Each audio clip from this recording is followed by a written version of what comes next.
రంగారెడ్డి జిల్లా నార్సింగ్లో సదర్ ఉత్సవాలు ఘనంగా జరిగాయి. ఈ కార్యక్రమంలో సీఎం సోదరుడు కొండలరెడ్డి, ఎమ్మెల్యే ప్రకాష్ గౌడ్ పాల్గొని యాదవులతో కలిసి స్టెప్పులు వేశారు. కాగా కార్యక్రమంలో వివిధ రాష్ట్రాల నుంచి వచ్చిన దున్నల విన్యాసాలు ప్రత్యేక ఆకర్షణగా నిలిచాయి.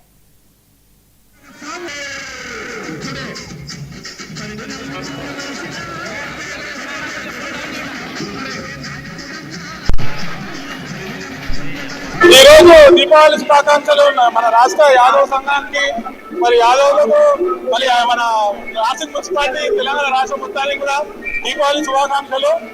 ప్రతి సంవత్సరం యాదవుల పండుగ అంటే సదర్ పండుగ. మేము ప్రతి సంవత్సరం హర్యానా, పంజాబ్ నుంచి దున్నపోతు ఛాంపియన్లు తెచ్చి సదర్ చేయడం జరుగుతుంది. ఇక్కడ ప్రత్యేకంగా నార్సింగ్ లో ఒక్క ఫ్యామిలీ ఈ సదర్ కు ప్రత్యేకంగా, మరి మా దగ్గర సదర్ అంటేనే అందరూ కూడా అన్ని కుల వర్గాలు మా సదర్ కు వచ్చి సయ్యాటలాడి మాతో సన్మానం చేయించుకొని వెళ్తారు.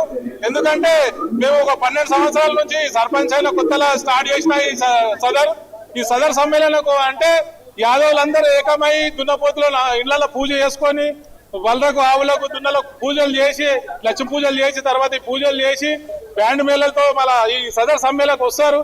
వచ్చి అలైవైలా తీసుకొని మరి అందరూ కూడా సయ్యాటలాడి మళ్ళా ప్రత్యేకంగా ఏంటంటే అందరూ కూడా మా నార్సింగ్ లో ఈ సదర్ అందరూ కూడా అన్ని కుల వర్గాలు మా దగ్గర వచ్చి ఈ సదర్ జీవంతం చేస్తారు. అదే విధంగా ప్రత్యేకంగా ఏంటంటే ఈసారి మా ఎమ్మెల్యే గారు, అదే విధంగా మన కొండలన్న గారు కూడా వచ్చి ప్రత్యేకంగా ఈ సదర్ సమ్మేళనం జీవంతం చేశారు. మరి ఇంత మంది జనాలు వచ్చారు కనుక అందరూ కూడా ప్రత్యేకంగా ధన్యవాదాలు తెలుపుతున్నాను. ఇవి ఇప్పటివరకు అప్డేట్స్. మరిన్ని అప్డేట్స్